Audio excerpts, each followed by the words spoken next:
all you could do was hear that, but me and Charles were bobbing along because that was some nostalgic music for us there. Oh, yeah. And Ollie's just smiling at the screen and giggling because he doesn't have a clue what's going on. Hello, everyone. Hello. Welcome. Hello, Charles. Hello. Hello, Ollie. Hello. Wow, I feel like we've got a kind of a nice, relaxed... Well, let's start off with Happy Valentine's Day, everyone. Happy Valentine's Day. Yeah, happy Valentine's Day. Happy Cupid's Day. Happy Cupid's Day. We thought we'd do something a little, special because it's Valentine's Day. So we thought we'd do a nice episode on American Pie. That is, for me, a genre in its own, genre changing kind of when it got released. It's one of those films where, especially if you grew up around its release, it is something that kind of sticks with you, I'd say. Well, for me and Charles, so 100%. Yeah. So me and Charles kind of grew up with this. Yeah. When it got released. I say grew up with it. When was it? 99 when it came out. So I was 7 when it got released. It was 10. But obviously over time it's still, with the others getting released and that. But you, Ollie, you were, so 99, when were you born? 2000. So Ollie wasn't even born when this got released. So I feel like in this episode we are going to get two completely different views on this film. Got two people that grew up with it, somebody that has been introduced to it maybe at a different time. But no, it's gonna be great. Ollie, are they your special pens? Yeah, I'm just making some. I'm going to sound really pretentious, and I'm making notes when we're discussing sex comedies and Judd Apatow and SNL. But I'm just, so I don't forget things, I'm just writing down because I had some thoughts in the car. I'm not going to lie, that's the thickest pen I've seen. I don't know if you're going to get many notes on the bit of Yeah, paper. I don't know. I had a nice handwriting pen, and I don't know where it's gone. Do either of you guys have like a normal biro on you? I do not know. It's not the end of the world. It's not the end of the world. Right, well, let me just give you a quick little, to celebrate Valentine's Day, bringing you an action-packed, apple pie-packed episode 6. So we're going to, look at American Pie. Recently celebrated, I say recently, it was October last year, celebrated its 25th anniversary, which is scary to me. Look at the new trend of comedy they ushered in, and, we're gonna dive in deep. Right, so just a quick introduction.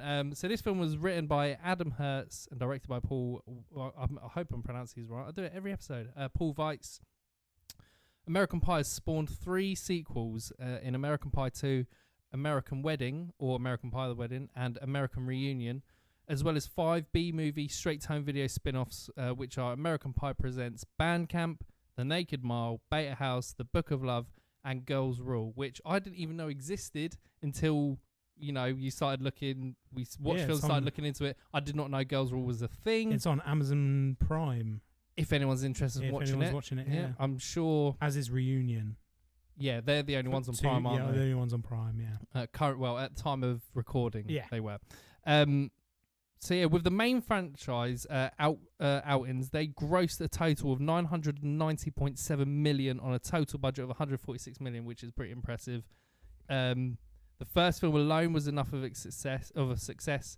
It made 235 million from a budget of only 11 million. It's possible to say that its success had an influence on American comedies going forward, and that's what we are going to look at now. So let's start off with the opening scene, because you can't get stronger opening scene than Jim's boner. And being caught red-handed by your parents. I mean, it's to start off embarrassing. I feel like if you're watching that as an audience, you're already getting a little bit embarrassed by watching a teen watch the shittest reception porn that you could ask for. Yeah, so like bootleg channels. Where you have to twist the aerial to get the right reception, but he just obviously has no time to that because he's too busy putting a sock on his cock. Does anyone remember NTL cable? No. In this so way back when we had you could choose like NTL cable or just your normal channels at my house, and I think the previous person who lived there had NTL cable, and if you were, you could plug it into the back of your TV, and there was definitely a young Charlie who tried to get some weird ass channels. So yeah. But yeah, it's one of those opening scenes where they I feel like, especially for this type of film, to make it like it sets off completely differently from like other kind of college teen comedies that were before. I mean, just we go back to the porn bit where, like, I think it was when we were talking about it before we started recording. Like, one of the things that you said about Ollie was the bit where he's just shouting, "That's a tit! There's a tit!" Because he just, and you look and you just see this like mound of a boob.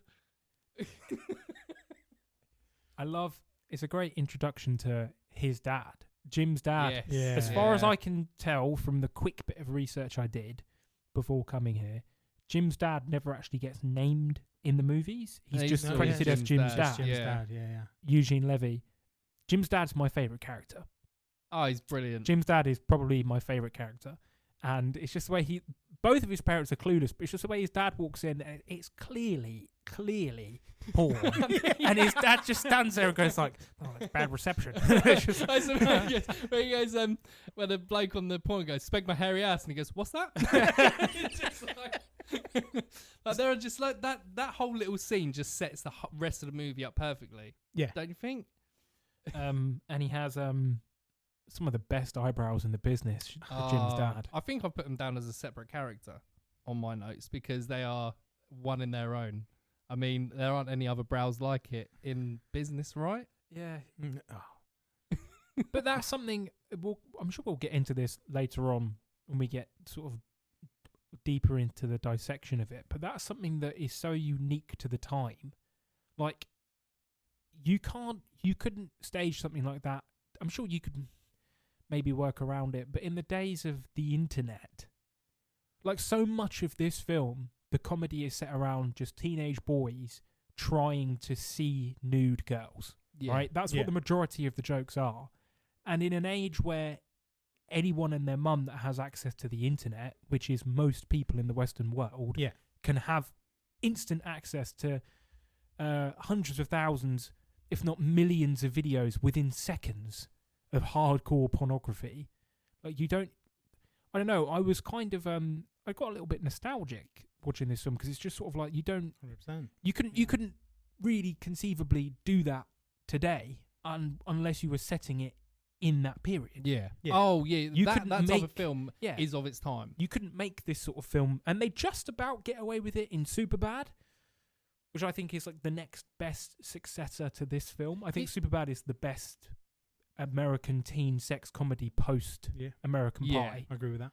And like, I just was watching it earlier on today, and I just thought when the start happened, and I was just like this teenage lad trying his damnness to watch like a really crappy tape of some really bad reception, like cheesy porn that he's tragic, got. Isn't it? It is tragic. It's tragic. It's tragic.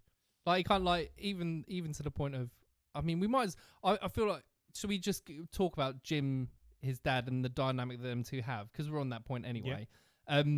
Like, later on in the film, like, you always have these little kind of scenes between them both, and like, you could tell it's a struggle back then still to get hold of porn because, like, his dad buys him porn mags to bring in. Like, it's like Jim doesn't even have a porn mag collection or any kind of that kind of nudity material.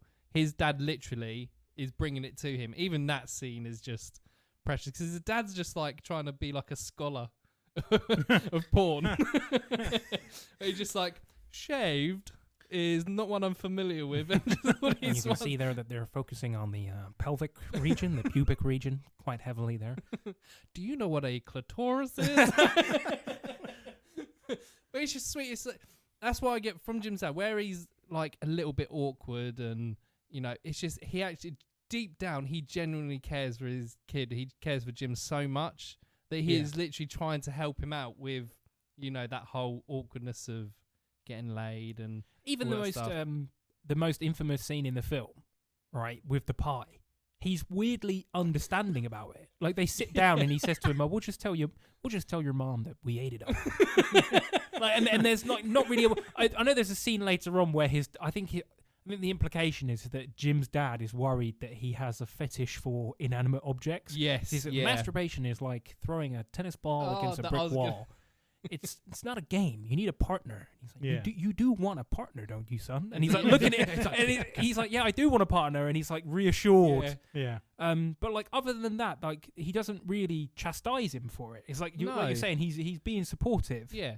And it's like I won't tell mum about this if you don't. Yeah. And they're just sat in front of the destroyed pie dish. It is absolutely messed. Like there's Yeah, nothing it's left. destroyed, I was yeah. surprised. They must have had to pick stuff up off of the floor to put in the pot because it's just all in there. It's absolutely horrible. But yeah, Jim's dad in this is he's kind of like He the only wants the best. Yeah. In every single scene. And Jim puts so much pressure, kind of on himself in this movie. he's kind of like relieving yeah. the pressure of him a little Yeah. bit to say, look, it's okay. We all do this. You know, we've all had weird experiences. Even the ending, like right at the end where, you know, I think it's just before the credits properly roll where he catches Jim dancing again. And then he walks off and he's just dancing to himself. And he's like, and then he goes, honey, because you know what he's going to go do. He's going to go and try and get a bit of his mum. We're off to a great start. I think we should just establish where we all came to this film, how we first discovered it in our lives, like what our first experiences with it. That's good. Yeah. So I think that's going to inform a lot of the rest of the discussion. Dan, if you want to start us off with where you first watched it. So I grew up in I had an older sister who is, I always get this wrong, 4 years older than me. 3 or 4 years older. Such a than me. loving brother.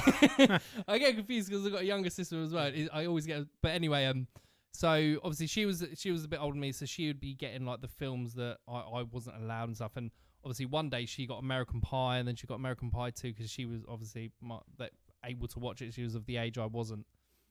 And then I just remember seeing it, and I always remember just like the front cover being just plain white with a naked dude or like a topless dude on the front, surrounded by friends laughing, and then just American Pie in big red.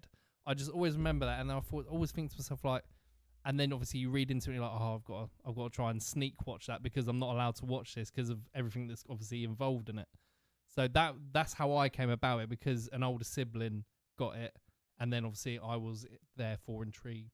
And how old would you have been, and what did you think of it when you watched it? I think I was probably, if I tried to sneakily watch it, I think I was probably 11, 12 maybe, because I was 7 when it got released.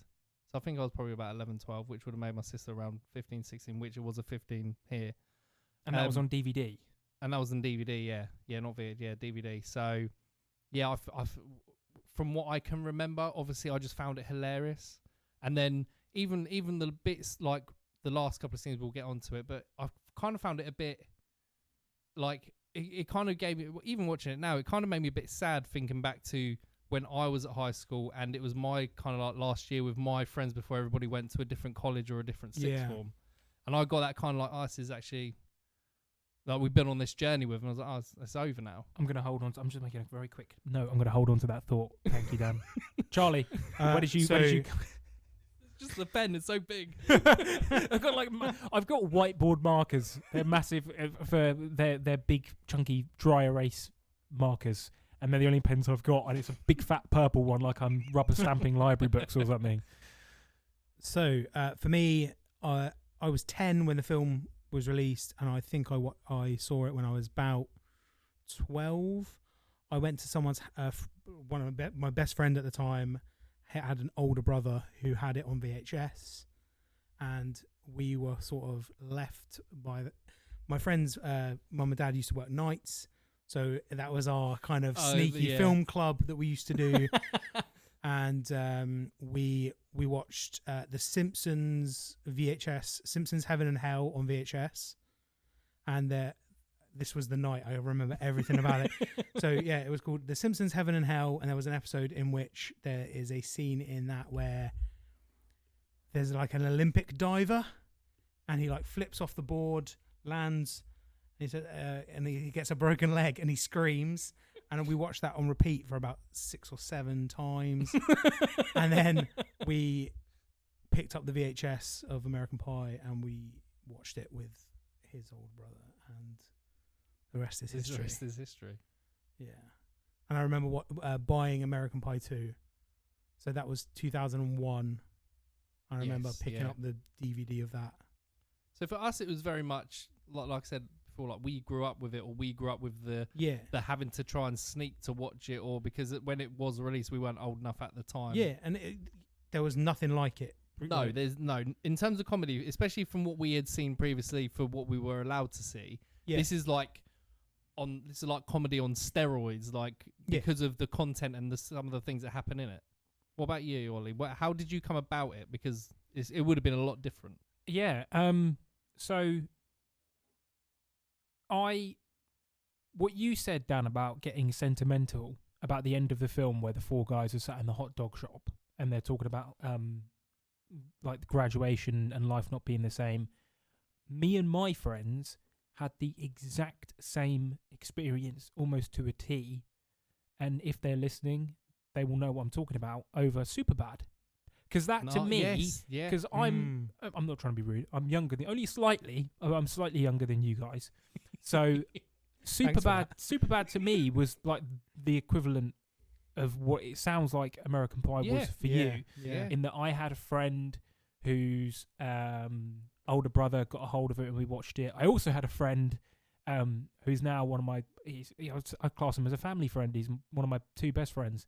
And his parents rented Superbad for him, thinking that it was like a superhero movie along the lines of Megamind or Hancock or something, not knowing what it was. But I know it's not the answer to the question, but I just thought it was really interesting that I had the exact same sort of really sad experience. And I still get kind of sad when I get to the end of Superbad, when they walk away in the mall and everything and they're going off to college, and it's just sort of like, that is, you don't realise it when you are a kid in secondary school, middle school, high school, however you want to class it. But you don't realise until way after the fact just how much it's going to sadden you that those years are over. I think what's the quote? I can never remember it exactly, but it's something like it's something to do with like you never know when you're in the good times, when you're not in the good times, or something, or when the good times are gone, something like that. And you don't realise just how good that moment is until it's like 10 years later or something. Yeah, 100%. I didn't watch this film until a bit later, which is weird because my parents were always really laid back about the type of things that I could watch, especially my dad. And I grew up on as you guys did, like a steady diet of 18 or R-rated action and horror films. Like I was watching Paul Verhoeven and Cronenberg and whatnot when I was like 7-8 years old. And my parents were big into the sort of like the 80s sex and teen comedies and the SNL comedies. So I grew up watching things like The Blues Brothers, because my dad loves that film, and Blazing Saddles and National Lampoon's Animal House, Vacation, things like that. Yeah. Right? So my parents sort of gave me a good introduction to those types of comedies. And I remember the first sort of proper raunchy adult comedy that I watched, my mum rented from Blockbusters for me and my friends, Sacha Baron Cohen's Bruno, when it came out on DVD. Oh, wow. So how old was you when you saw that? I was still in primary school. Wow. Yeah, I saw Bruno at the cinema. I'm old as fuck. It would have been, whoa. I would have been in year 5 or year 6, and it had just come out on DVD, and very similar to what you described with the cover of, because me and my friends were having a big slumber party sleepover at my house. There was like 6 or 7 of us, and we were going to spend the night watching wrestling and Star Wars. And then my mum said, let's go to Blockbusters, because there was a Blockbusters literally like a 10-minute walk from my house, and we'll pick a film.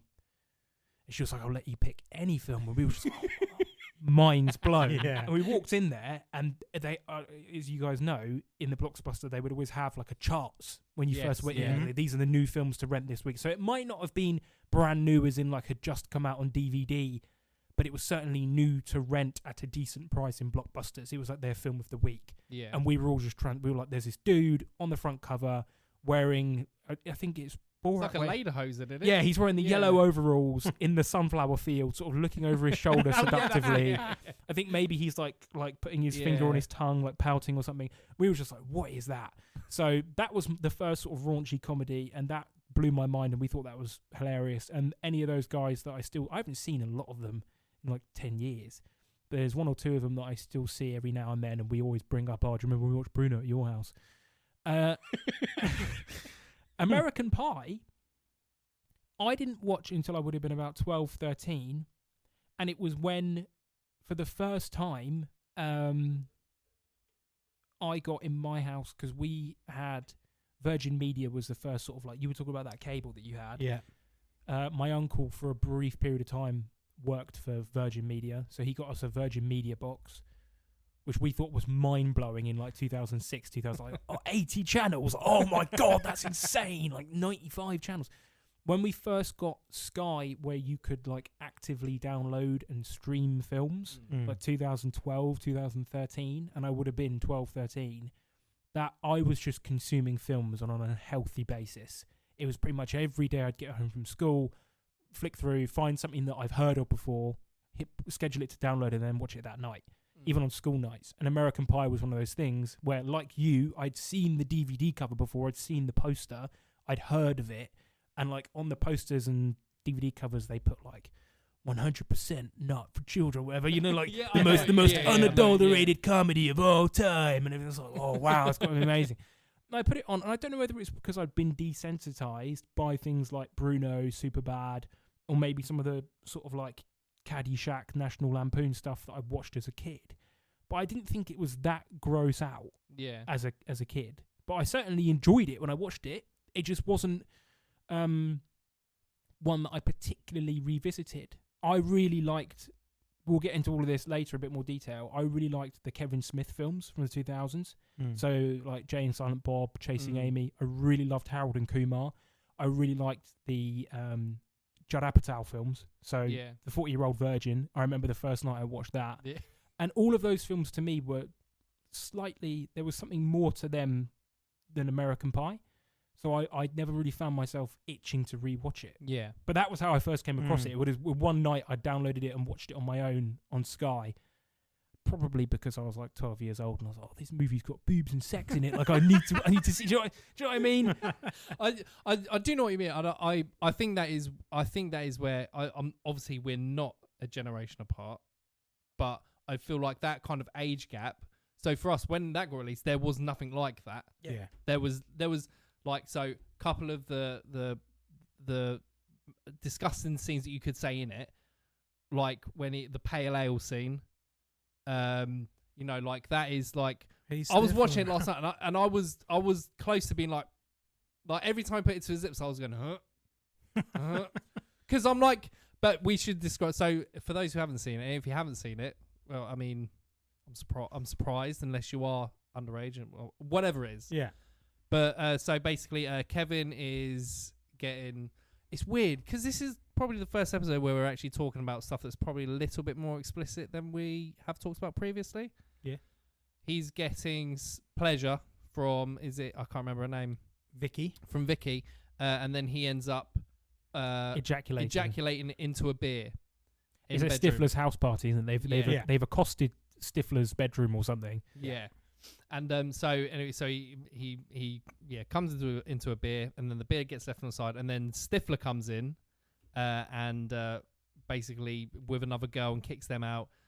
They don't take the beer with them, and then she's like, "Oh, well, I've left my beer down." This girl's like, "I've left my beer downstairs."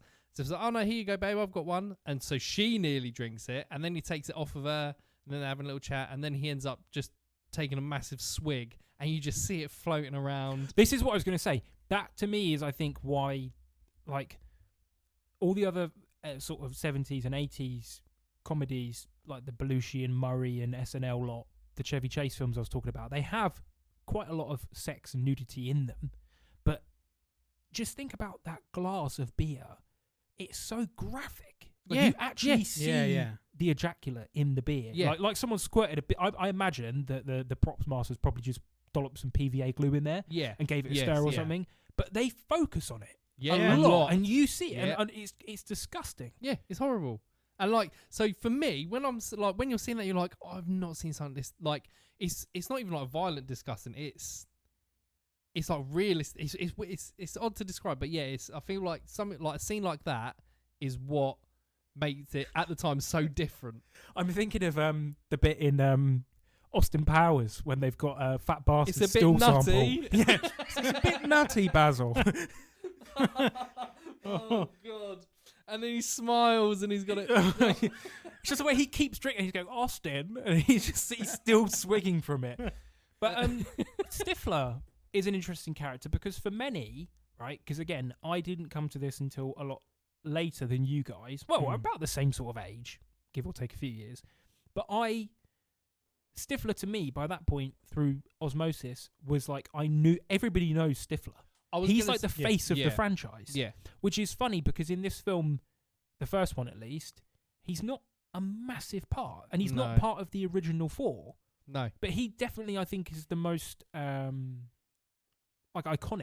of the main cast. So we talk about the characters quickly. So obviously we've already said about Jim. So you got Jim, who's starting off, played by Jason Biggs. Would you say Jim is the main character? Yeah. To begin with, Yeah, I would say so. Because I used to get confused whether it was Jim or Kevin that's the main character. See, I think Jim is the main character, but I think it gets to a certain point in the film where they all share the same amount of time. It's very equal to me. I've never really thought about that actually. Who you would class as the main character? I've always classed Jim as being the main character, probably because I was again on the front cover. He's the one that's topless, and he's the main focus on that poster. I think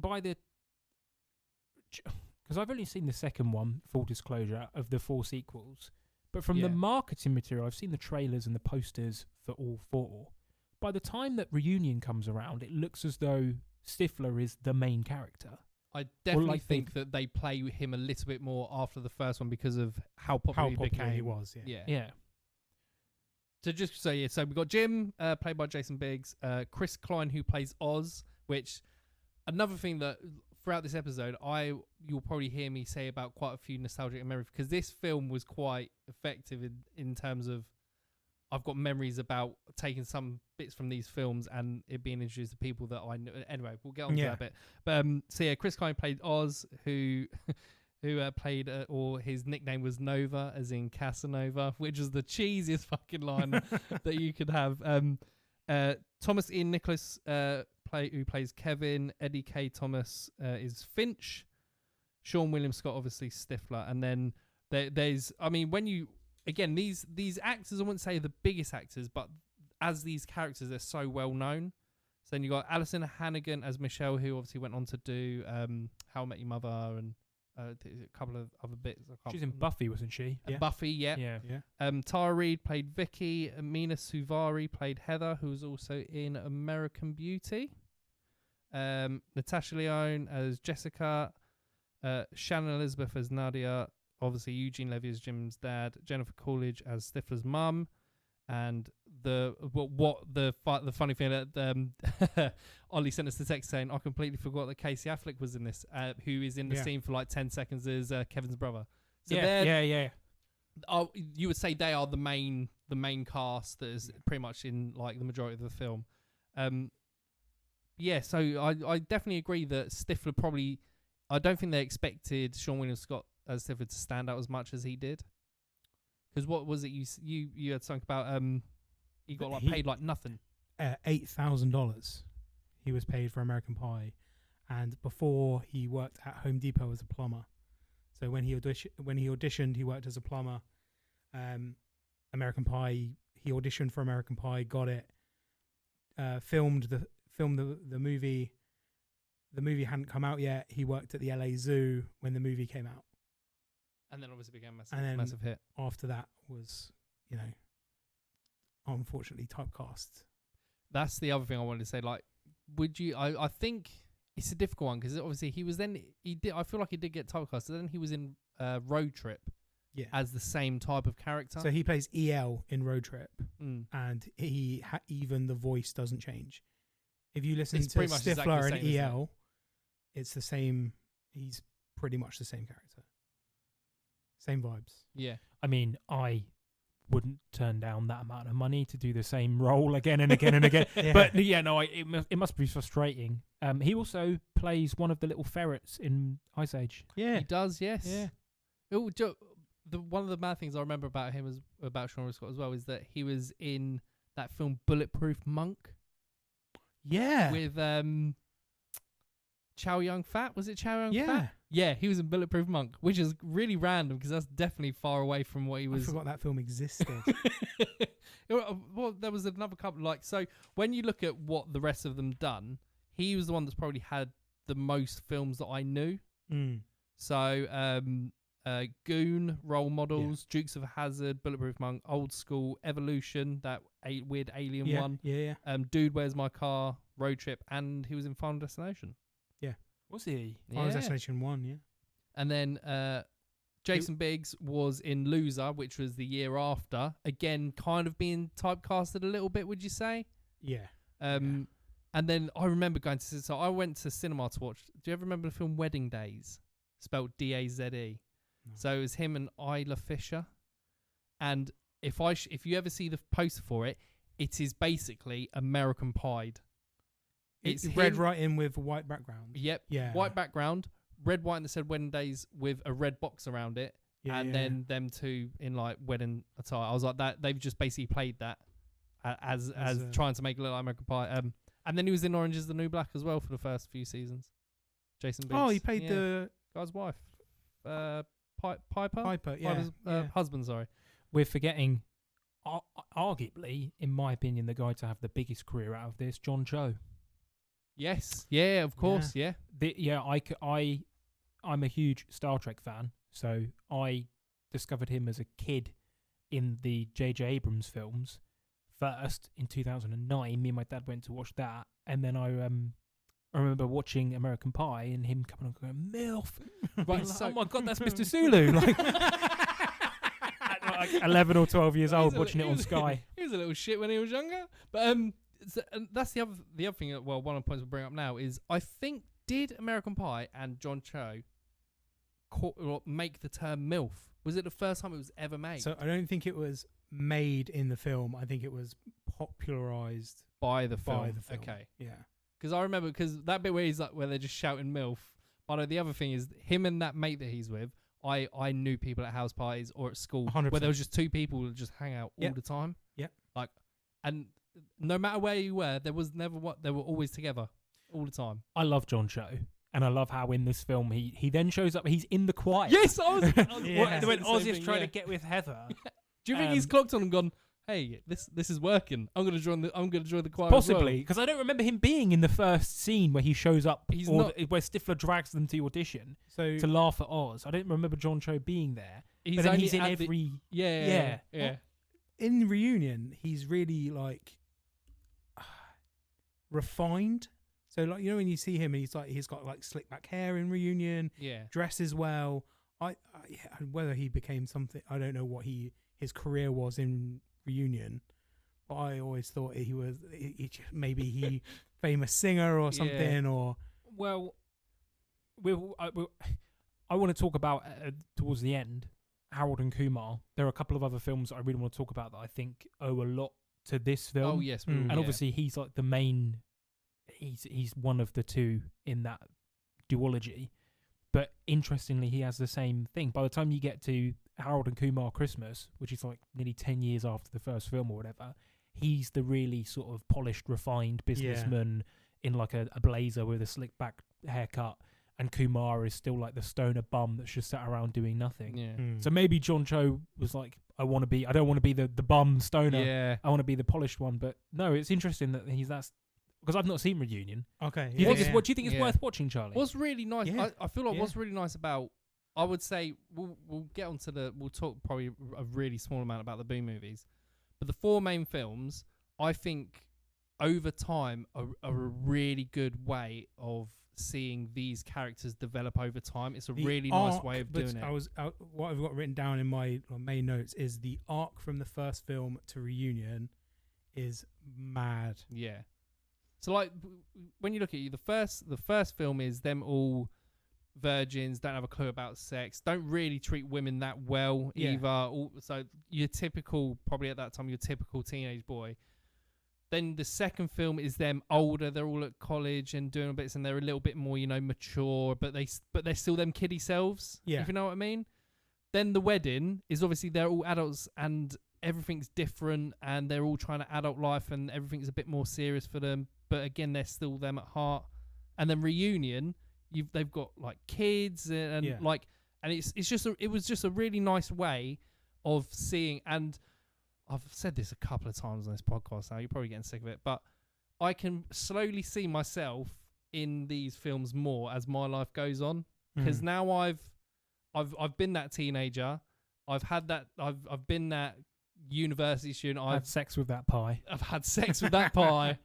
I've had my wedding, and and now I've got a kid, and like I can't wait if a reunion ever happens with people at my high school, not my university, at my high school. It's gonna be a fucking blast, because I can see myself more and more in these films as my life goes on, if you know what I mean. It's definitely worth a watch. I'll tell you guys this when we're not recording, because I don't want to get into detail for people's privacy's sake. But last summer, there was talks of there being a secondary school reunion for my year's leavers. And I was like, dude, we left school in 2019. It's 2023. Wow, only 5 years has elapsed. Like, I thought the whole point of a reunion is it's got to be like a minimum of a decade. That's like, a minimum. Yeah, I think it's been like, was it like 15 years maybe? Yeah, because the whole point is that, like, I remember saying to my friends at the time, because a couple of people we were just chatting about, and I was like, well, everybody that I really enjoyed spending time with at school, I still talk to. And even if I didn't, the people that I maybe not so much want to catch up with, like really desperately, I still know what they're up to, because we all still live in quite a small city here. Yeah. Like, we're all connected. The whole point of a reunion has got to be that you haven't seen these people in like...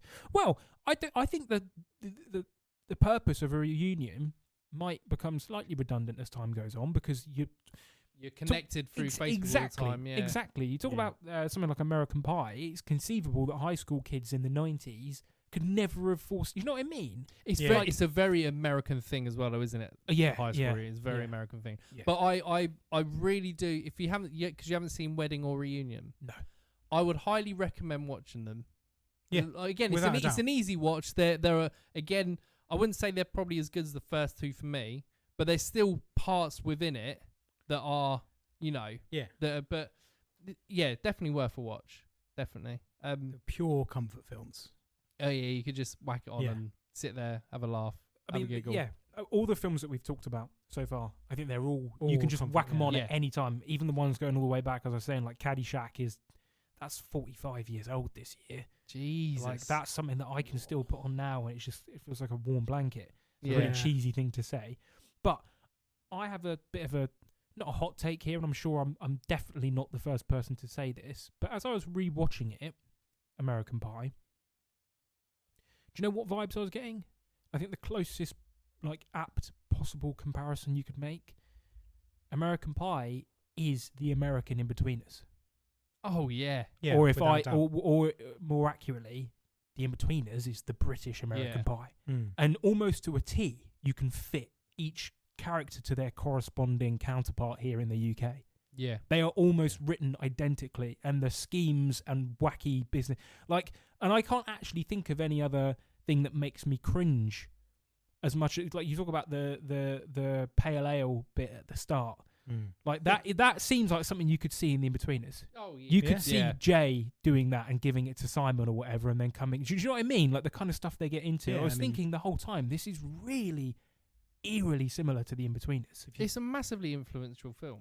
Yeah. If you think of like the In-Betweeners with when they visit Lincoln, and in the and he gets pissed on. Yeah. And then in American Pie 2, what was it you sent me to? I can taste the bubbles. You can taste the bubbles. It was proper filthy. Yeah, John Cho pisses off the balcony. Well, when I actually, I can't. When I fingered her, she shit down my arm. And then you sort of look at him like, oh yeah. The Lincoln episode is like, the stuff they get into. Jay jacking off in the old folks' home is like eerily similar. Yeah. I think we should now talk about the elephant in the room, because we've gone nearly 40 minutes. Well, it's 40 minutes on the clock, and we haven't addressed that there is quite a lot about this film that has not aged well at all. So the bit that Ollie is talking about, I'm assuming, is the webcam scene. So obviously when I feel like this first got released, and I'm pretty sure Charlie's, I don't want to say you have the same thoughts, but it probably is, and I'm not too sure about you. It might have been the same as well from the age that you watched it. That's it. Basically, the scene is Nadia's coming over to Jim's house to study, and they say, "Oh, you should set up a webcam, to like record her." And he was like, "Should I?" I was like, "Yeah, just send the address to your basically his 4 friends." Yeah, and then he does that, sets it up, and then he runs off to Kevin's house. And then they see her, and then she starts getting, and they're basically watching her get undressed, and it turns out that he's sending it to the whole school. Yeah. And then he goes back, and then he does that. There's a whole scene of him dancing and like trying to have sex, and then he blows his load twice and all that. At the time, like when you look at it at the time, you could probably say that in itself is kind of like a little short film. It's very well done. The way that it's, the pacing of it, it's very well done. The comedic value, the whole him running, the music, everything about that scene is really good. Until you watch it again 25 years later. It's very unique, but what was not alarming, because it's a fictional film, but just concerning when I watched it today, was just in the library when they're talking about it, just how quickly everybody agrees that it's a good idea. Yeah. And even Finch, who's meant to be the sort of more sophisticated, enlightened one out of them, he's like the learned one who knows Latin. He's the one that is, he even says, like, I don't like Stifler, but it's a good idea. It's like, is it really a good idea to unconsensually film somebody getting changed? Like, it's really icky. It is not good at all. It's not, no. And there's quite a few other scenes, just the way that, I don't know. You could, I think one of the things that me and Charlie talks about is, especially rewatching it, do you want to say it about Kevin? I'll just stay with the webcam one for a minute. Oh yeah. It would be such a darker scene if you weren't laughing at Jim. Oh yes, yeah. If Jim doesn't run back and forth and do that dance, Jim doesn't do any of that, and it kind of stays on the fact that you're not laughing at Jim like premature ejaculating or any of that. It's a much darker scene. I think it's a dark scene anyway. Yeah, I'll be completely real. It didn't really make me laugh, and I was just sat there thinking, even by the standards of 1999, somebody must have been thinking like, because they're like, as if it's like the done thing. As soon as he says, "Oh, she's coming over her," they're like, "You should tape her, bro. You should film her getting naked." I was just like, that's the first thing your brain goes to. Yeah, it's mad as well, because like staying on that, there's like the kind of similar theme to Road Trip, where I can't remember the name, the main character's names, but she films them having sex. Yeah. And then it gets sent to his girlfriend, but it turns out that it got recorded over anyway. Yeah. But that whole voyeurism and, the whole getting pleasure from watching it's a very odd, it seems to be a kind of a thing within that era of comedy film. I mean, I don't think it's new to that era. I mean, you think about like, either of you guys seen Revenge of the Nerds? Is another one of those films that my parents loved when they were younger, a sex comedy of the 80s. And the big reveal of that film is that one of the characters is envious of, like, I can't remember the specifics, sorry, but there's like a jock who's got like the hottest girl in the school is his girlfriend, and they're going to a costume party later that night. So one of these nerds finds out in advance what costume the jock is going to be wearing. He buys the same costume and then receives oral sex off of her, and then only once it's finished does he lift up the mask and go, ha ha ha. Essentially, like, raped her, Yeah. essentially. Yeah. And that's like the big funny haha got your moment of the film, and you're meant to laugh, and the character just sort of goes, oh well, like in for a penny, in for a pound. And I think they end up having sex after that because she's like, oh, I've done it anyway, do you know what I mean, might as well finish you off. It's just like, I don't know. Yeah. It's really, so It it's not is, new yeah. to this film. I don't think No, it's no, no, but I mean, no. like, Yeah. it seems that with those, not new to that film, but it seems to be a recurring thing within that kind of art. Is the fact that it happened from in American Pie, and then 2 years later it happened again in another film within that kind of influential era. And and I'm not in any way saying that it's a bad film. I've just sat here and said how much I love like Sacha Baron Cohen and Kevin Smith. Jesus Christ, some of his films have not aged well. Chasing Amy, like I also have a soft spot for Shallow Hal, another one of those sort of comedies I from like that Shallow sort of Hal, era. That hasn't aged well. There's loads of these films that you rewatch and you're just a bit like that. That's not great. That's But- probably another a talk for and we always come up with this another Yeah. episode, because I feel, especially because I feel like you've got a flag, you got to kind of maybe look at those films as through the eyes of the time it was made. Yeah. Because- I'm not saying that they're bad. No. I love Family Guy. I rewatched that every single day, and that's got loads of stuff in it that hasn't aged well. But I completely agree. It would be we could talk for hours about viewing stuff in its original context. Yeah. What was your thing? I cut you off, Charlie. You want to talk about Kevin, or Dan said? Oh, we'll no, stick So Ju- you might ju- have seen it in the notes on the run Just through. quickly before we, Yeah. because I feel because we're leaving the infamous webcam scene. Yeah. I don't know if you noticed, but apparently that's when that scene was being filmed. Nadia's husband was there during the time of recording for him doing the dance scene. So he had to do all that and touch her and do all that whilst her, like, I think he was like a pretty well built man. Was watching have heard that. them Yeah. do that scene, and I think Jason Biggs was like, I couldn't, like, it was the most awkward thing he'd ever 'Cause, done. is it Shannon who plays Nadia? Yeah, Shannon Elizabeth. I think she's one of the oldest cast members. I think she was like Yes, 26. Yeah, she was older. Yeah, Yeah. it just made me laugh. I could just imagine how awkward on set he must have felt. Speaking of well-built guys, I think I was watching this. I thought Oz was quite a handsome chap Yeah, for a high school That's teenager. fine. Yeah. Like, Yeah. I mean, obviously he's not a high school teenager; he's a grown man playing a high schooler or whatever. I think I was confused about the age. They would be the equivalent of our sixth form here, right? Yes, Because they're Yeah. graduating to go off to college. So they're Yeah. 17, 18. But I was thinking that guy at the time could have been like a Superman. Oh, I Like Yeah. he could have been like a Brandon Routh, Dean Cain kind of Superman. I had someone that's we'll never name names, but like there were kids at my school that had like fucking wisdom teeth when they were 10.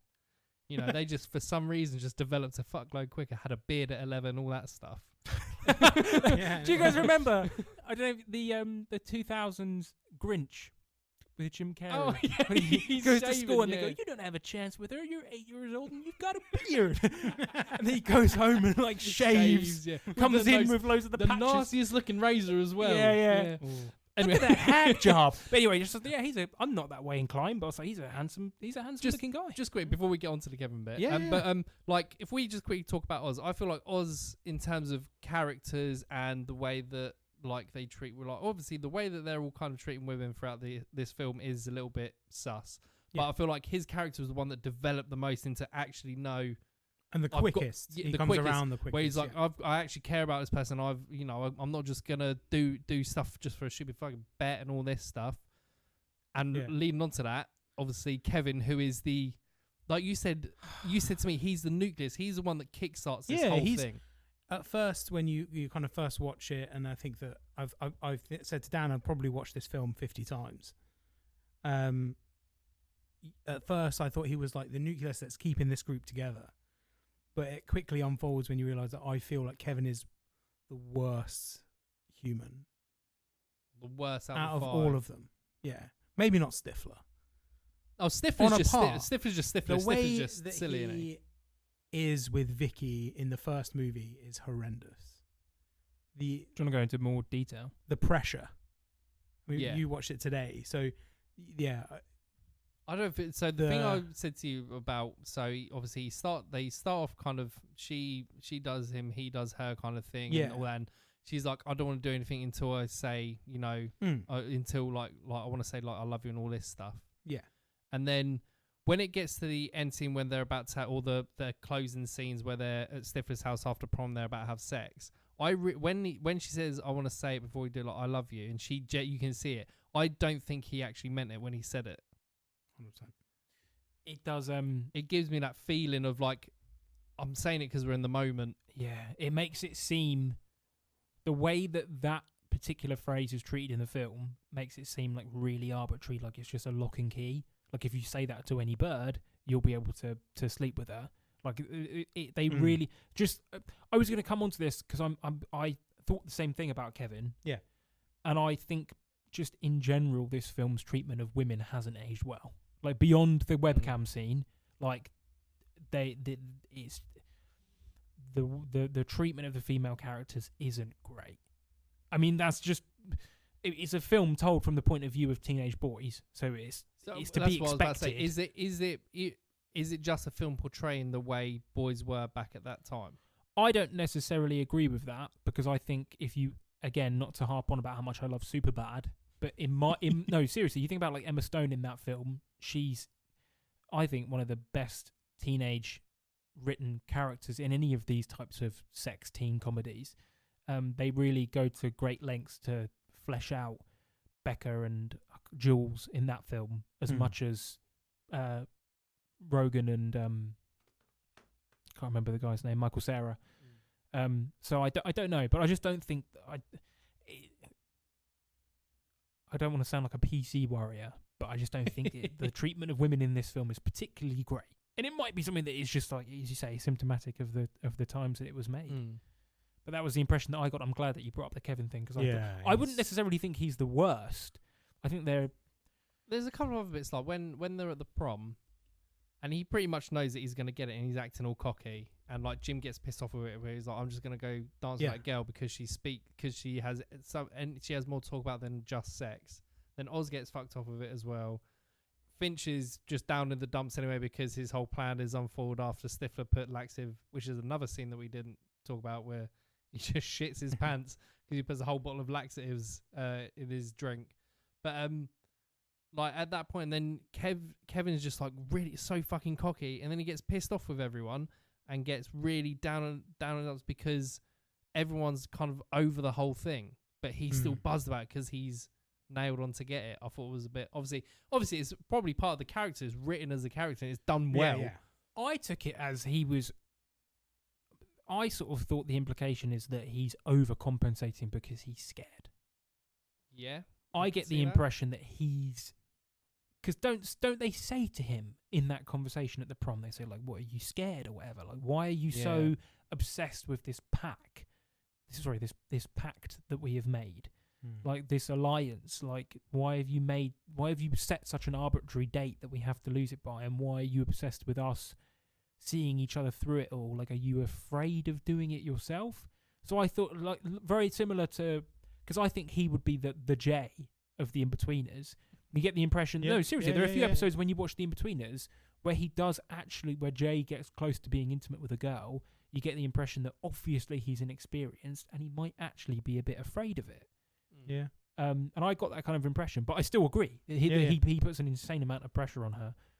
And it was, I will give the film this. It's quite refreshing that it ends on like a bittersweet thing for them too, because in the conventional way would just be like they go off to college together happily ever after, but she says to him like, no, like realistically it's not good, it's not going to work, is that's it? the other thing that I got from that morning after is that he's a bit like where he's just like oh yeah it can work, oh no, like he doesn't seem that bummed about it, which gives me more of a feeling that he was still in the term of I might as well do it. But then again, she's thinking that anyway because is it her and Jessica have the conversation of I'd rather do it with Kevin than some randomer in college for the first time. So yeah, I know. Yeah. I'm still in the same boat with Charlie. Just quickly, we haven't really talked about Finch that much either. So he's the last of the main five guys, you would say, who's completely different from, like, they all have their different, like you say, that each one is a different characteristic. Yeah. and he's more of the kind of suave, sophisticated kind of one of the five, and then he ends up getting probably the most notorious kind of what's the word, reputation for at the end getting Stifler's mum.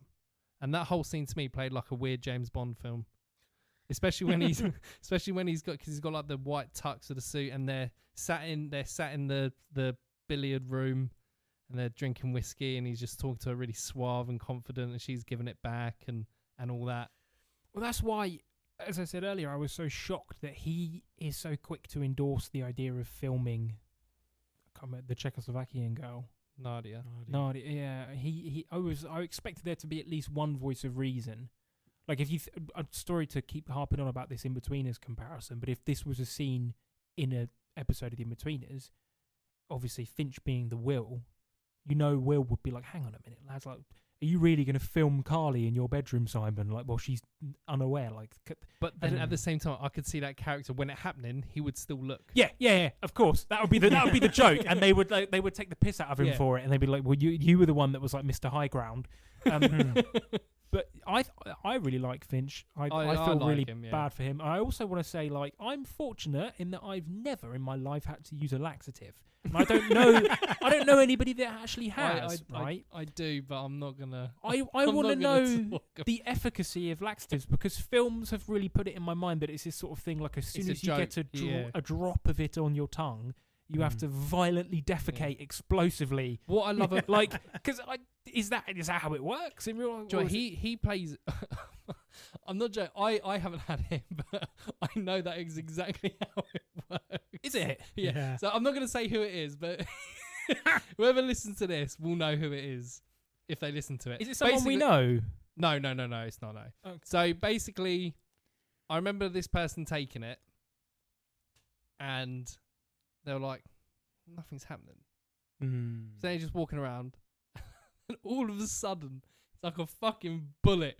Zoom, they're just gone, because it just happens. It doesn't. I think it's different for every person, but it just happens. I've never seen speed like it. It honestly is like that. But what I really like about that, I can't remember his name. Eddie K. Thomas playing Finch is when he's playing this suave, person and all this stuff. And by the way, like, they call him Shitbreak because he goes home to shit because he doesn't like doing it in public 60-minute toilets. round trip.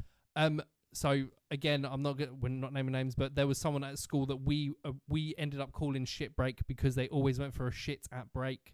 Like, this film, like, there was again another sign of this film in like influencing a certain age group. But the way he walks out, so proud of himself because he's done a shit at school. Yeah. And he's walking with the swagger, he's got to jump in, and then all those people, and he sees all the people and they just laugh at him. And his face just drops. And then for the rest of the film, pretty much up until the prom bit, he just sat there hugging his little golf set, and his heart breaking. I mean, you would do that, wouldn't you? I mean, I personally can't think of anything worse. No. I would rather any other forfeit. No. Yeah. I also personally, I'm not going to get into too much detail, I never used any facilities at my school. They were vile. I never shit at my school. No, never. Like, honestly, so adamant. Anyone listening to this is probably like, he definitely shit. Thinks the lady doth protest too much. But like, the shot when he first runs into the toilet. Also, that whole thing, like, Stifler just opening the door for him, like, right this way, sir. Yes. Oh, for God's sake! But like, they pan down to the top. If you pardon the pun, and there's a shot of the toilet, and like, they could have made the toilet look a lot worse. Like, really clean. My toilets at school. In fact, he's piling the tissue on to protect his ass from the seat. I was like, that seat looks fine. And he's in the girls. Like, I'm not trying to. I'm not trying to make sort of sexist comments, but like, I think girls' toilets universally are cleaner than gents. We remember where we worked. Exactly. It was worse. Yeah. I thought sometimes it was worse than the gents. But anyway. Yeah, no, it's the same thing. Never used the toilet except to urinate, but never used the toilet at our previous job. Yeah. Because of that exact reason. It's just it was disgusting. Yeah. And I remember my school toilets look 10 times worse than that. Yeah. I think there's probably still a beer can up in the roof bit for where me and my friend had a beer at break on one of our last days of school. What a wonderful time. This happened to one of my friends, and he's not going to listen to it, so I don't mind saying it, and we have a laugh about it now. But somebody at my school took the top of the soap dispenser off, you know, like the ones on the wall that you can refill, pissed in it, waited for my friend to go in and use the toilet, washed his hat, like whacked the dispenser like that. I don't know if you can hear that. I just whacked the side of the table, and piss came out of his hands. And so people, for at least a little while, called him Piss Hands. And it's just sort of like, I don't know if I'm 90% sure the perpetrators, who were known to the school as being, as Jeremy Strong would say, a merry prankster. They were known as sort of miscreants. They were in the toilet waiting for someone to come in. It's like if I'd have gone in there and seen those characters stood around, I'm getting out of here, man. Like something's going on. And he did his business, got some soap out of the dispenser, and warm piss came out of his hands. So I mean, there's a time and a place. Well, these sort of pranks that we've been talking about in this movie, and there are loads of pranks in the movies that we've listed. I can't remember them all. And going in going forward. There's loads of pranks that like they go beyond pranks. Like they are actionable criminal offences. Yeah. Like spiking somebody's drink with laxatives. That's like I would be pressing charges if someone did that to me. if I was Finch and someone did that to me. Yeah. Do you know what I mean? And that's like quite a tame thing that happens compared to some of the other films we've mentioned. Like pranks that if you actually look at them in the cold light of day, you think that's really bad. Yeah. Do you know what I mean? But you laugh at it because it's not happening to you. Yeah. One of the just quickly, because we're still just before we go off the main four. Well, we'll say the main four because we don't really count Cipher as part of the main five from this film. But like, what do you think of like they all have a different way of trying to basically seduce a woman? So Kevin, he's basically already got a girlfriend and he's trying to convince her to have sex with him. Yeah. Finch is doing the whole lying, trying to be everyone's dream boy. Yeah, bending the truth and getting a girl to do it for him. Oz is doing the whole. He keeps saying the sensitive approach and listening. Apparently, all you have to do is just ask them a question. They'll talk, and you just have to listen. Like, no shit. And then what is Jim's? I struggled to find out what Jim's just plodding along.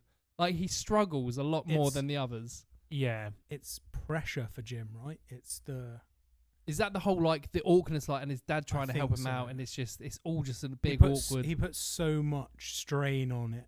I feel, throughout, and then there's one part where he just says, "I hate sex." Yeah, right. I think is the quote. That's at the prom bit. Yeah.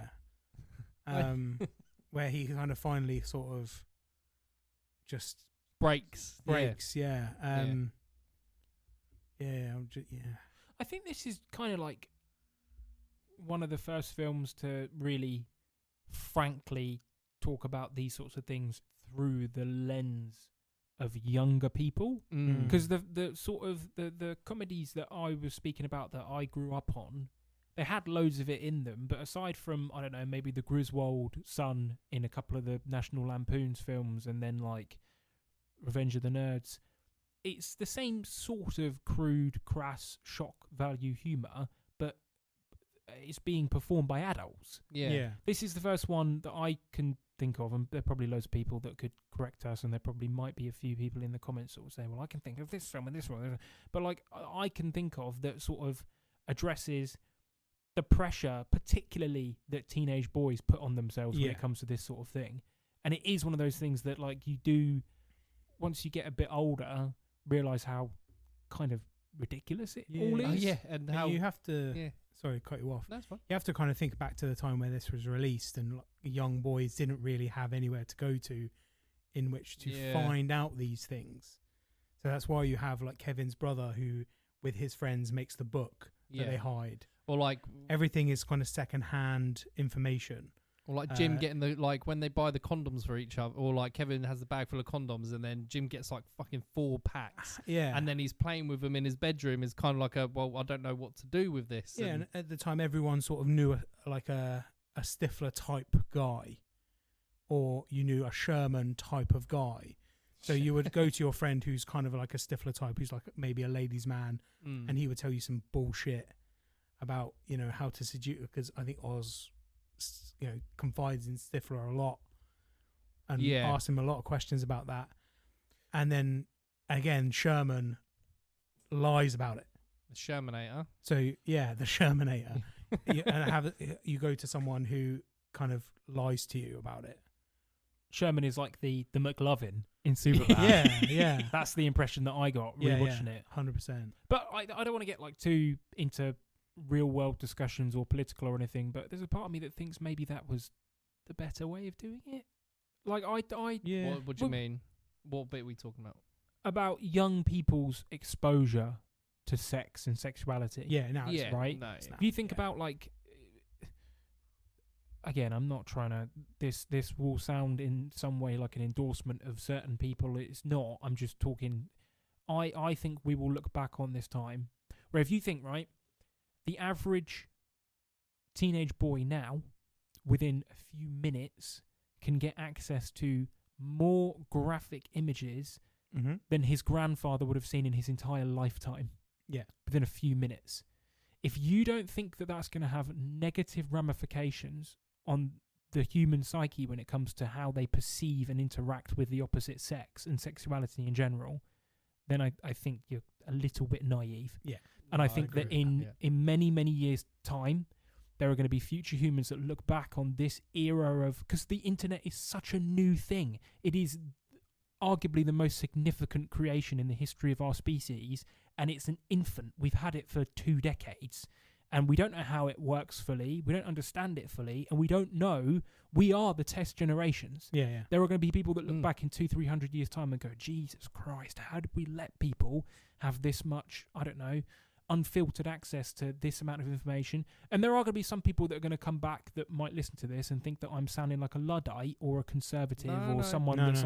That's not what I'm saying. I'm not pro-censorship at all. I'm just saying there is part of me that worries and thinks that this way of doing it, like we've been talking in about this film American Pie, like going to your mate's older brother or whatever, or finding your dad's magazines or whatever it might be, that being your first experience to it. Yes, it's a bit novel and quaint or whatever. It's tame compared to but yeah, exactly. Now, and there is a part of me that thinks maybe that's the right way, and maybe now it's a bit worrying that, I don't know, a curious 11 or 12-year-old that might just want to, I don't know, just see a see a hot girl, their first exposure to anything sexual might be some sort of insanely graphic, violent, degrading images. Yeah, and that's what they got for the rest of... If you don't think that that's going to have negative ramifications, I think you're a bit naive. But what do I know? I'm not trying to get political or lectury. I apologise if this has lowered the mood.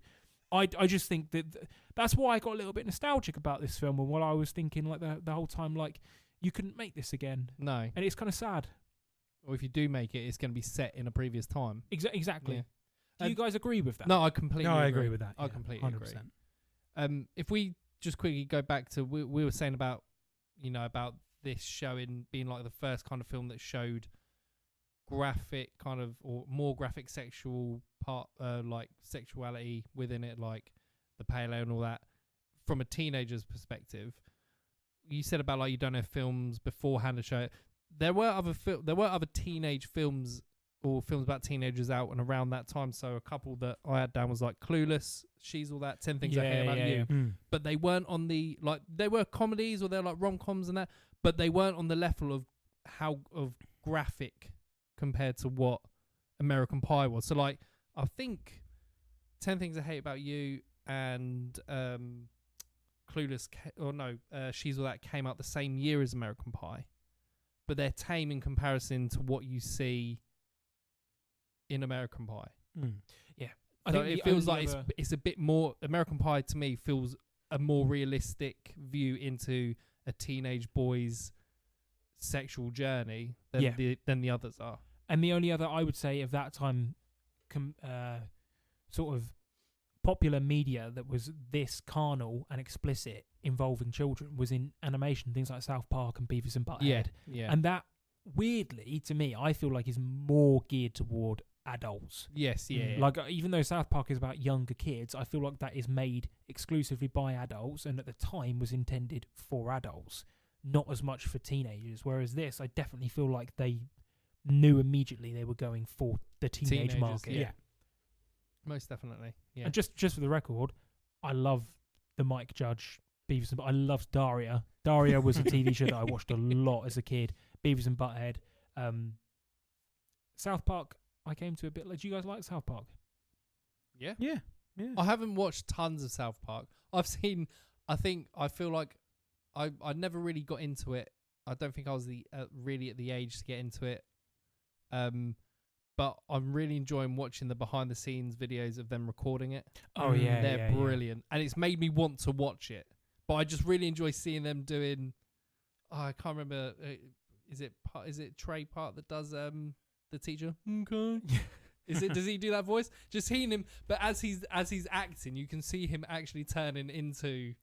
I feel like South Park is quite a good because the movie came out the same year as this, didn't it? South Park the movie. Did it? And that 1999, and that was controversial. Yeah, because there was loads of people like the PTA and stuff that were whatever, loads of mothers associations that were like, and Christian groups that were saying like, oh, this is immoral. It's gonna degrade the children and everything.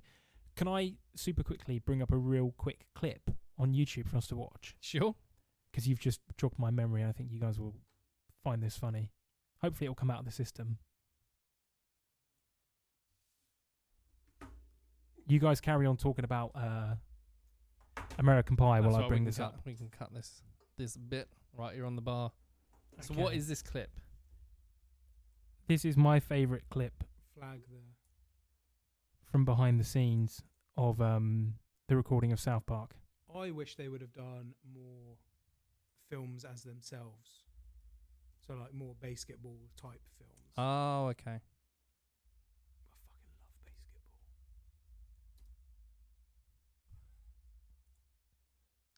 love basketball. Is it going to come up? Yeah, that one.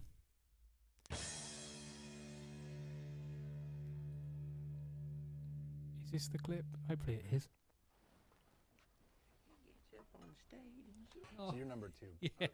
Have you seen this? You know we're This is the way he says it. Meantime, What I for? heard that. Guess it's the period between 2009 and 2013. They call it the tweens. So they got this feller down at the bowling alley. He gets up on the stage and shits his britches. What for? What for?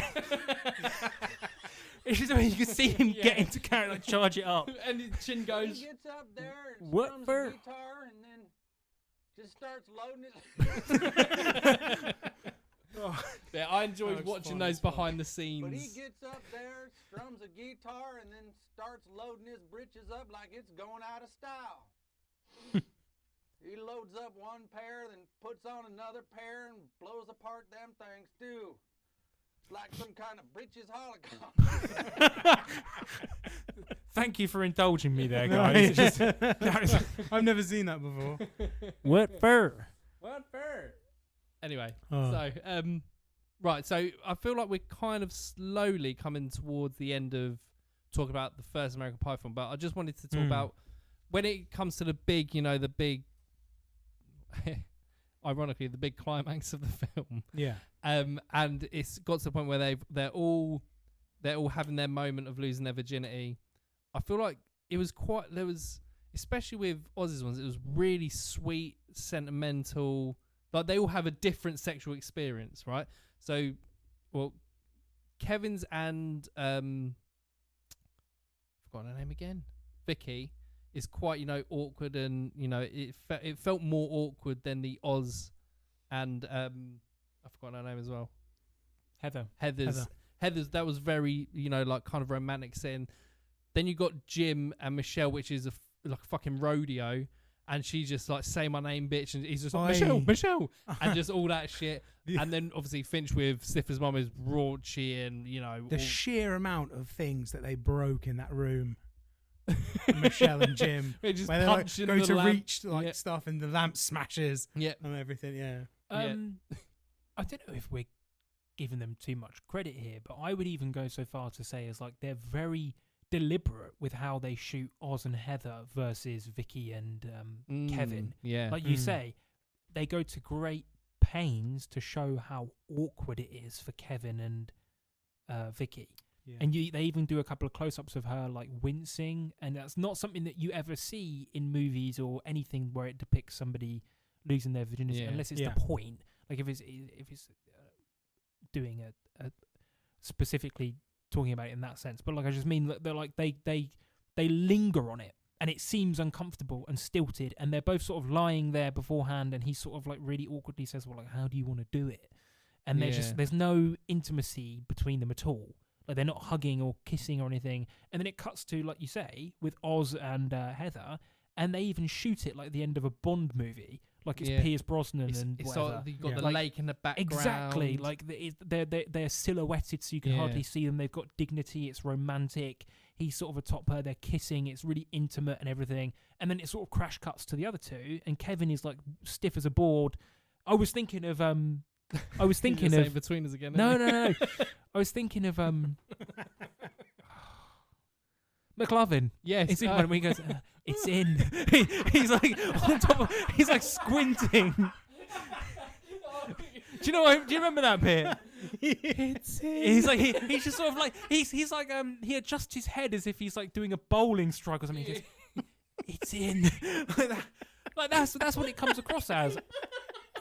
And I think they might genuinely have been like, maybe the three of us are idiots, and that definitely was the point. And I'm sounding like a no. It's twat for saying they're giving I him didn't too much really credit. see but it like, from that point of view, but it is a parallel, isn't it? It is Yeah. the Kevin. It seemed throughout the whole thing that Kevin was just doing it because it was something that in that part of your life you have to do. We have to lose our virginity by this point. And not letting, but with Oz and that, it just like it's part of Oz's character arc. It naturally happens. Yeah, it's just something that flows, and it's like it was meant to be. and it seems like there is a real deliberate contrast in filmmaking styles with those two sort of vignettes. His Oz is, like I say, is like a Bond movie. It's really romantic. It's almost like a Durex advert.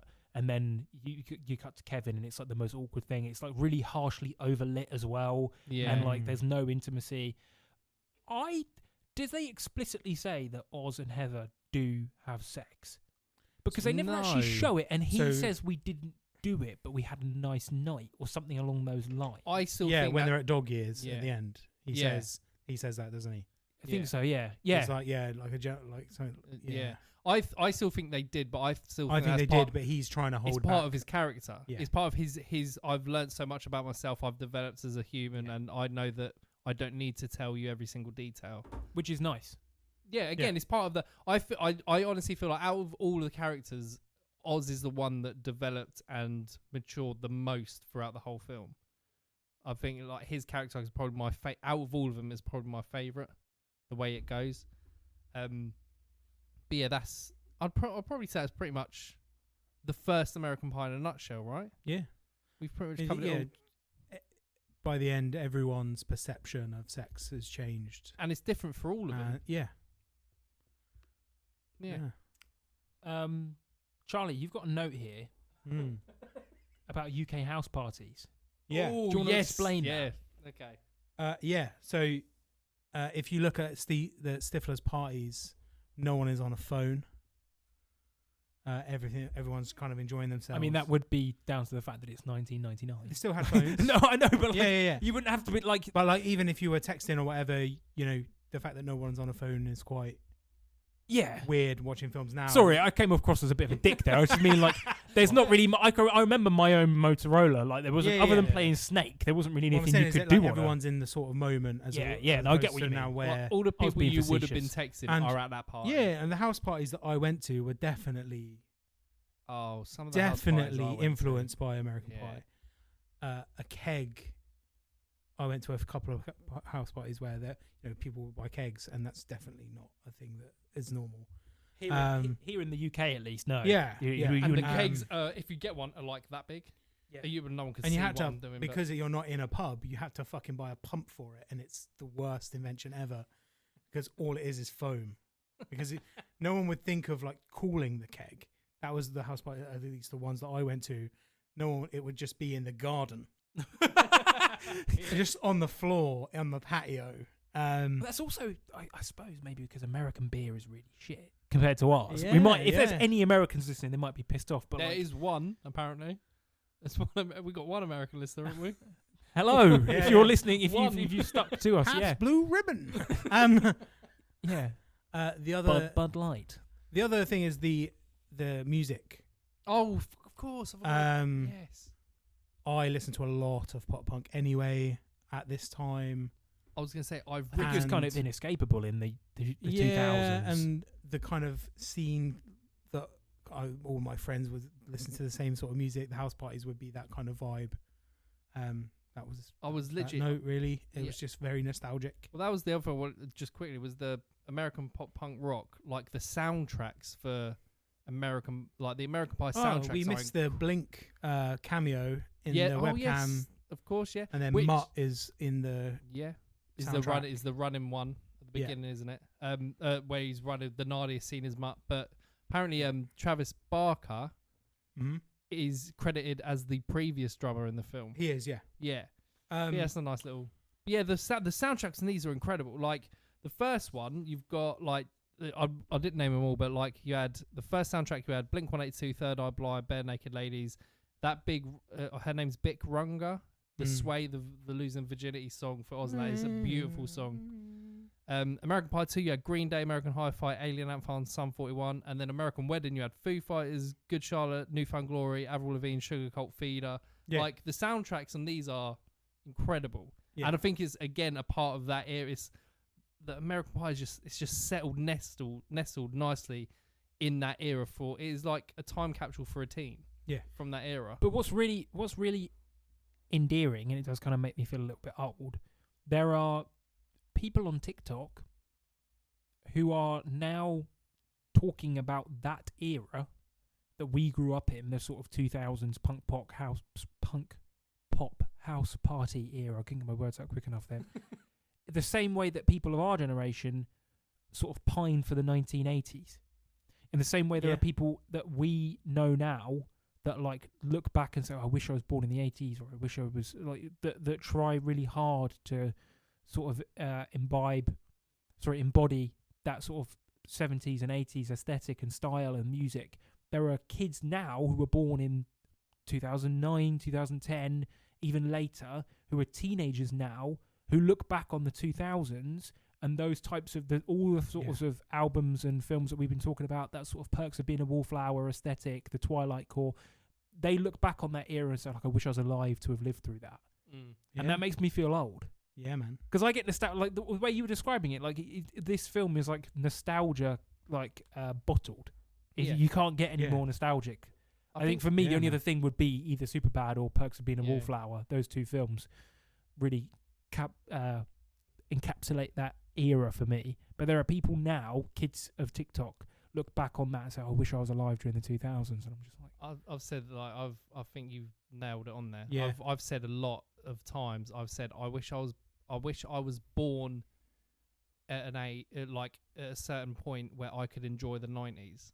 Yeah. I was born in 92, so I didn't really understand the 90s for like because obviously I was so young.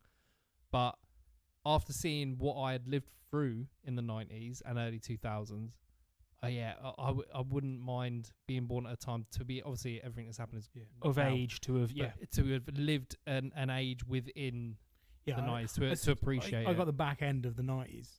Yeah. But nothing.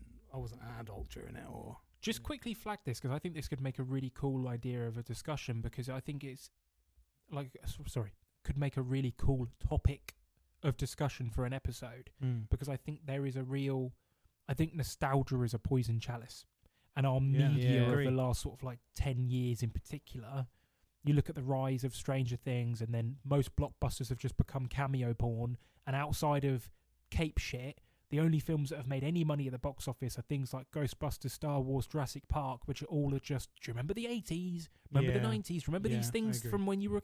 And I, as much as nostalgia is really nice in small doses, I think we could talk and pick apart just how much it has sort of poisoned the well of Hollywood. Yeah. Not just Hollywood, but multimedia in general. Oh, yeah, it's like 100%. it's really telling that the most popular original TV show of this millennia so far, I would say Stranger Things, or maybe not this millennia, but certainly the last decade, like original TV show, I mean, is built off of the back of nostalgia. Like, it's just reference porn. It's reference porn. And even with American Pie, if you look at American Pie Presents, they did not do... No. So we just quickly mention... Yeah, I mean... So so the first one that came out was... Bandcamp. Bandcamp. By the way, I've seen none of these. Yeah. Is that in reference to her... to Michelle going... To the actual band. I think it's an episode. I think it is a film based at Bandcamp. Yeah. And then The Naked Mile, again, I'm not sure what that is, which Eugene Levy's in those first two. Yeah. Then the next one, Beta House, he wasn't in. And this is any of the cast in that one? Just no. Eugene Levy. Beta House, for me, is the worst one out of all of the American Pie Presents ones. Have you seen Girls Rule? No. Oh, it could get top. Oh, I don't know. It could. Might not. It could I think be when I worse. was looking at Rotten Tomatoes scores, it had 0 Beta House. Yeah. It's real bad. And then the next one, The Book of Love, Eugene Levy came back for that one because it turns out, apparently this is, I haven't seen it, Ashley was telling me about it. It turns out Eugene Levy, or Jim's dad, created The Book of Love. Kevin's brother gives him. He was the Eugene Levy OG. was the OG originator of the Book of Love. That's kind of cool. I thought you might like that. I did always think when I watched it when I was younger, like, and this was even as like a 12, 13-year-old virgin, when it got to the bit where it's like, oh, you're not prepared for the tongue tornado. It's just sort of like, what exactly can a book give you that's going to improve your cunnilingus game that much? Like, there's only so many ways you can move your tongue. Do you know what I mean? Like, unless it's asking for some crazy stuff like, go and get some ice out the freezer or start doing this, like, which I didn't think it was. It just had a few diagrams of somebody moving their tongue back and forth. I was just like, do you really need a book to tell you how to do that? But most people from any age can move their tongue about. But anyway, that's pretty cool. Yeah. I think Easter out egg. of all the B movies, that's the coolest thing about. For me, that's the coolest thing about it. I've never really been bothered about seeing them at all. I don't know if I'm missing out at all. I feel like I probably if I do watch any of them, it's just for Eugene Levy possibly. But then I don't know how long he's in it for, and I kind of feel like I'd not waste my time. But there's other things I'd rather watch before them. Yeah, and the rumoured American Pie 5 is still... Is there? Still? Yeah. So the last one was 2012, wasn't it? Yeah. Reunion was 2012.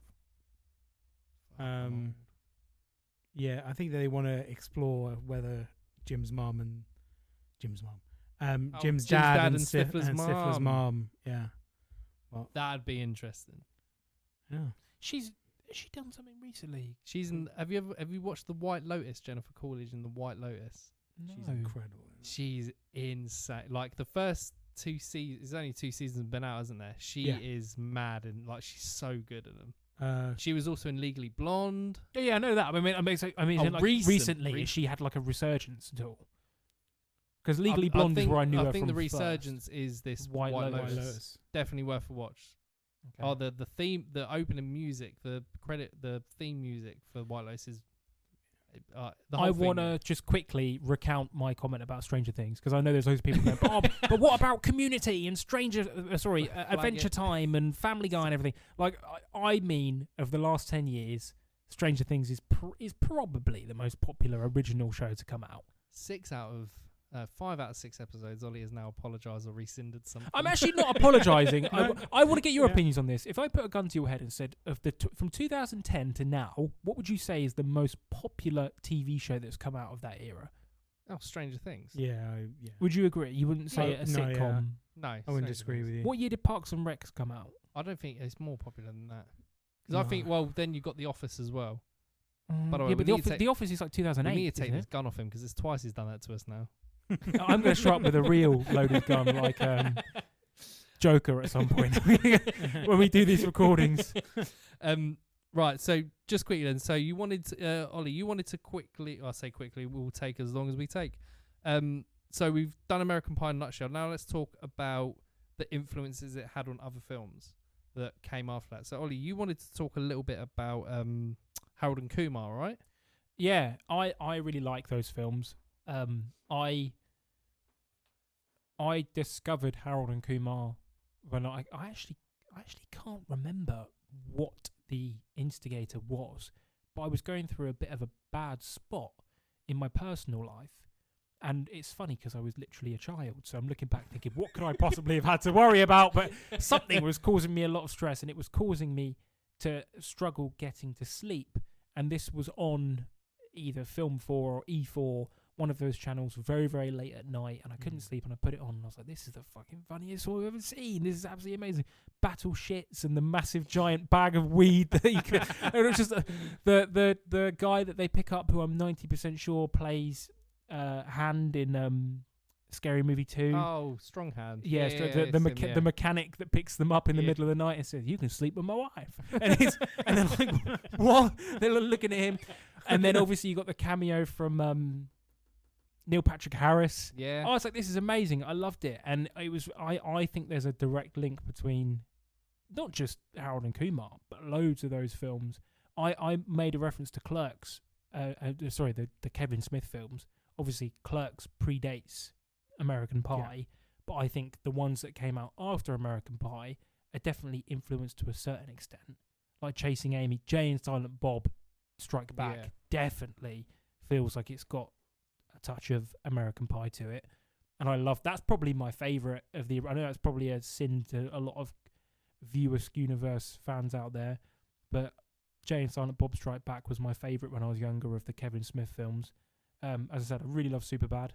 I think Superbad is the strongest successor in that it is To American Pie. a really slapstick, irreverent teen sex comedy, but with a lot of heart and well-written characters, and that actually has a lot of sentiment to it. And I would actually love to push right now for us to do a Superbad episode. After we talked about it, I'm thinking back to when I watched Superbad with one of my good friends back when it was released. I was still in secondary school, I think.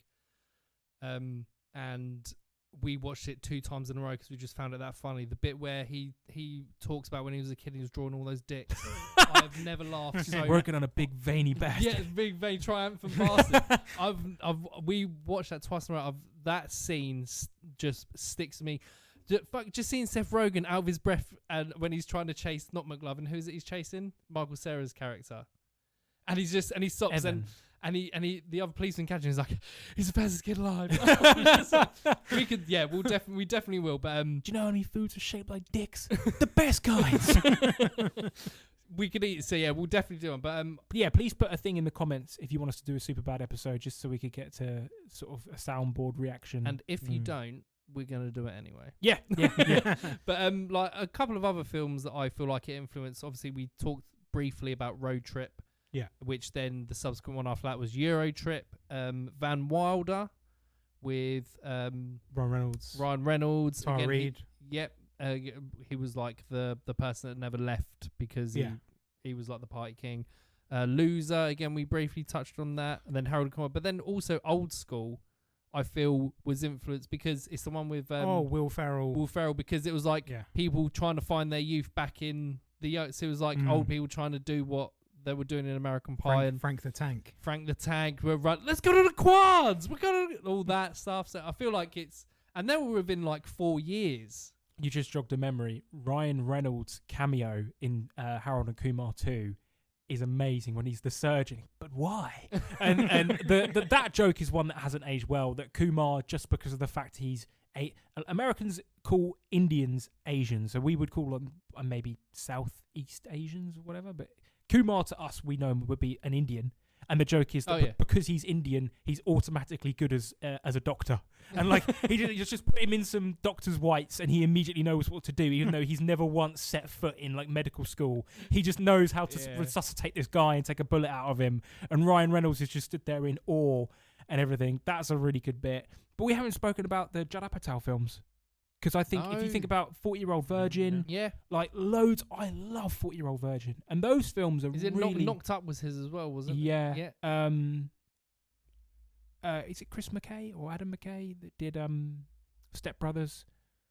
I think that was Adam McKay. Adam McKay. yeah. There's loads of improv in those films, and I get kind of improv vibes a little bit from I don't know if any was improvised in American Pie, but there is certainly in the 40-Year-Old Virgin. There's a kind of that malaise, loose pace yeah. that kind of reminds me of that. I feel like the scenes where I get the most of the improvised bit, like that feeling from American Pie, is the Jim and Jim's dad scenes. Yeah, like when he's talking to him about like Jim, I want to talk about masturbating, and then he's just it did feel like that was loose in the way he was describing about. Do you want to part like you said before? When he's with the magazines and he's just passing them a magazine and he's trying to describe. It's like when he opens a magazine, Eugene Levy's seen it for the first time as well. Yeah. And it like I like that point because I get thinking back to it now. Those scenes definitely do feel like there was might have been improv, a little bit of improv in it. There's a kind of sort of like not a slow pace to both films, but I was sort of thinking American Pie doesn't really have a strong narrative to it. It's just a selection of scenes.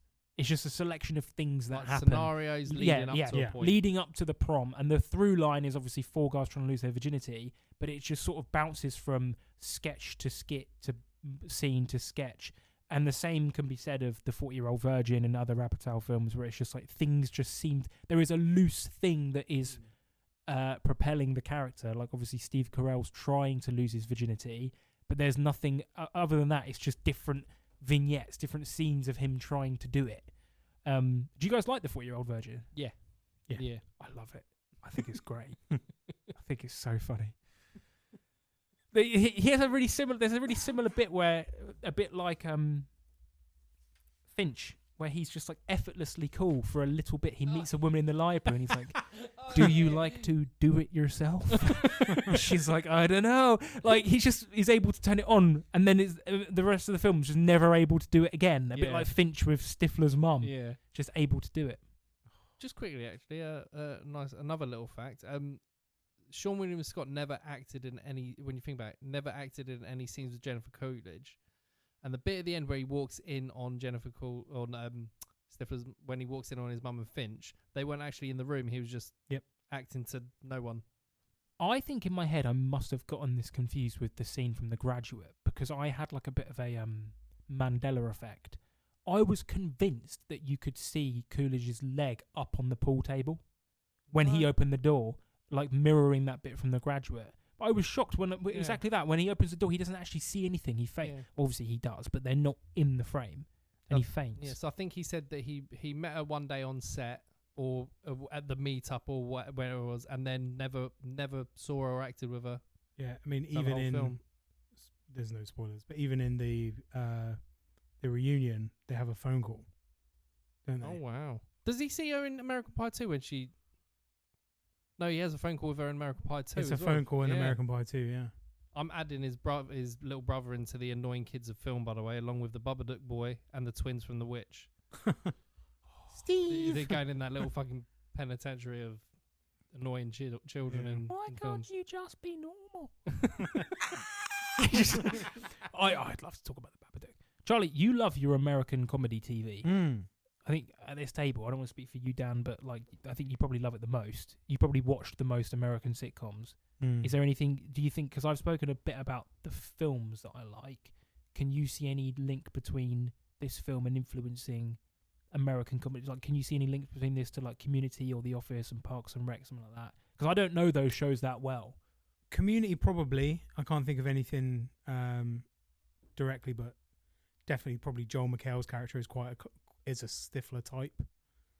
A bit like Barry from How I Met Your Mother? MPH's character, is that his name? Yeah. That's, He's a bit of a stifler. Yeah. Barney. Barney. Sorry. Barney. Yeah, I know. I'm not an not American massive. sitcom kind of guy. But I know Charlie likes a few of them. Aziz Ansari in Parks and Rec is probably a stifler type. I have to look more into that. I probably think Definitely.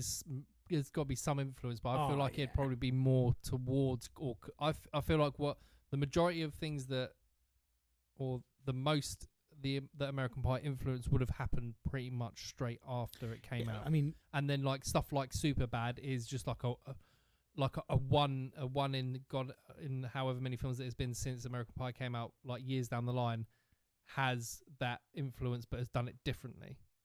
Whereas everything else that you could probably see you saw an influence of American Pie is pretty much within the first 5 years of the first one being released, I'd say. I think I'm right in thinking Sean William Scott actually became a cast member on SNL after this.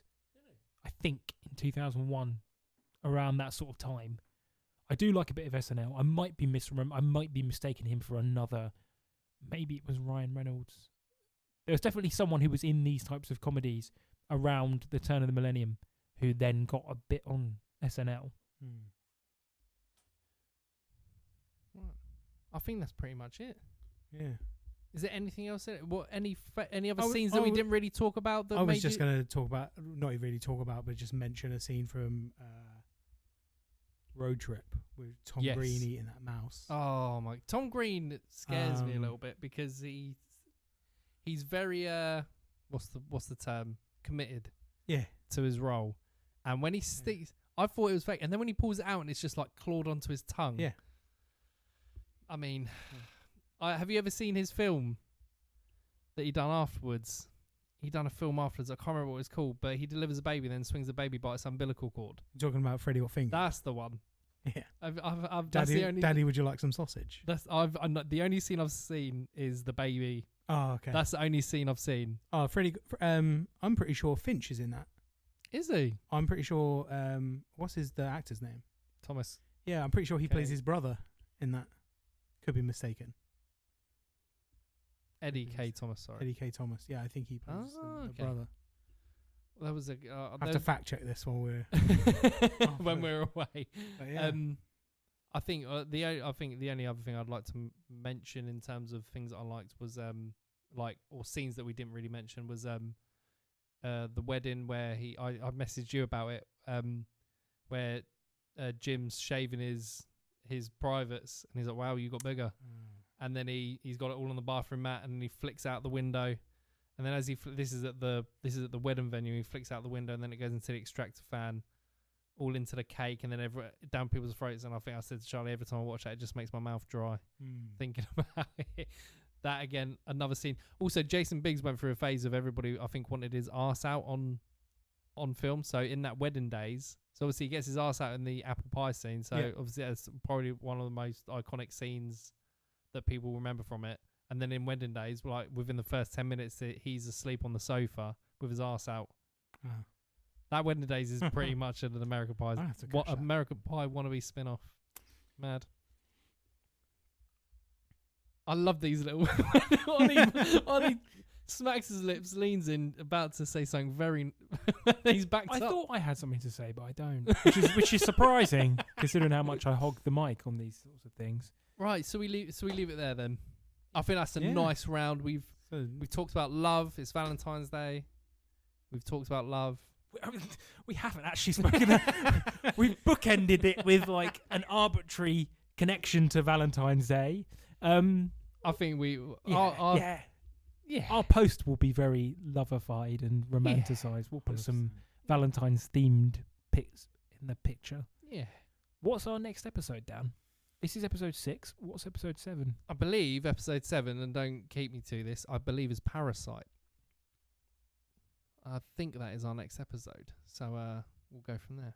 Full disclosure, I'll be completely honest. I'm not ecstatic on Parasite. But it's something that I've only seen once. So maybe upon reappraisal I'll love it. I rewatched it today. Did you? Yeah. What did you think? We did a little I teaser liked for it, our yeah. teaser, yeah. Well, we'll get into it. It'll be quite nice actually. If you're not a massive fan of the film, because I know Harry, because I've been messaging Harry. Harry will be back with us. Harry is game for this episode. He was like, if there's one episode I need, he needs to do Parasite. So it'll be very interesting. Above everything else. Above it, yeah. He was like, he was like, this is the one I'm really looking forward to. Obviously, spoilers, I think we'll probably end up doing The Matrix at some point. But obviously he wants to do The Matrix at some point. But Parasite, when he messaged me, he was like, this is the one I really want to do. So it'll be very interesting, contrasting, opinions and stuff like that. It'll be a bit different. Anyway, we'll end it there, and then you can hear about that next week. Yeah. So just a couple of bits, because last week we forgot them, and we had to forgot them. I forgot them. We had to start re-recording because I was thankfully reminded. We are on Instagram at the Missing Scene Pod. We are on X as at Missing Scene Pod. We're all on Letterboxd. Ollie, what's yours? OJB in all caps. Charlie, what's yours? C Westwood. And I am Daniel Jeeves. There is a link to that in our Instagram link tree. It's a lot easier because it's kind of. I find it hard to find certain individuals on Letterboxd. Yeah, it's very difficult. And also in that link tree, you can also get the links to listen to us on Spotify, listen to us on Apple Podcasts, and also listen to us on Amazon Music. Charlie, and also the link is still there to sign the petition. Yes. If the petition is still going, I think it's, as recording, it's at 150,000 signatures currently, which is extremely good. There's been filmmakers posting about it. Everybody keep signing it. Get your nan to sign it. Get your dog to sign it. Whoever you can get to sign it, get them to sign it. So if it is still going at this point, when you hear this on Valentine's Day, send some love to the Prince Charles Cinema Theatre. And hopefully we'll save a bit of iconic cinema history. Ollie, thank you very much. Thank you, guys. Thanks, guys. Thank you. Thank you. I'm trying to sign off. Our new sign off is we won't hear you, but you'll hear us next week.